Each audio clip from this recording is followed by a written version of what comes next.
करके आया। आने वाली 11 तारीख को आपको घरों से बाहर निकलना है और पूरे बिहार नहीं बल्कि पूरे देश को एक संदेशा देना है कि बिहार की तकदीर का फैसला गुजरात के व्यापारी नहीं करेंगे बल्कि बिहार की जनता करेगी। यह संदेशा आपको देना है। एक तरफ नफरत वाली ताकतें खड़ी हैं और एक तरफ वो नेता खड़ा है जिसका नारा है कि मुझे नफरत के बाजार में मोहब्बत की दुकान खोलनी है। मैं राहुल गांधी जी की बात कर रहा हूं और बहन पूनम पासवान राहुल गांधी जी की टीम की सबसे मजबूत सिपाही है। आपको एक छोटा सा वाकया बताता हूं कि मैं बिहार स्क्रीनिंग कमेटी का सदस्य था, सीसी में भी था, और जब बहन पूनम पासवान जी के टिकट की बारी आई तो राहुल गांधी जी ने एक लफ्ज में बस एक बात कही कि Poonam is asset for Congress party, यानी पूनम पासवान कांग्रेस पार्टी के लिए एक एसेट है, एक ताकत है, हमें उनको लड़ाना है। ये राहुल गांधी जी की ओपिनियन है बहन पूनम पासवान जी के लिए। इसलिए साथियों, मैं आज आपके बीच में इस बारिश में भी ये अपील करने आया हूं कि बहन पूनम पासवान जी की ताकत सिर्फ कोढ़ा विधानसभा तक नहीं है, सिर्फ बिहार तक नहीं है। आप इन्हें एमएलए बना करके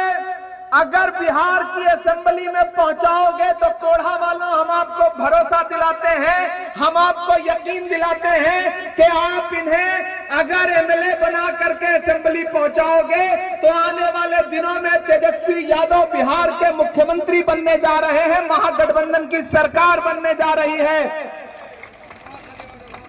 और आपने अगर इन्हें एमएलए बना करके असेंबली पहुंचा दिया तो हम कांग्रेस पार्टी की तरफ से आपको भरोसा दिलाते हैं कि हम सिर्फ इन्हें एमएलए नहीं रहने देंगे,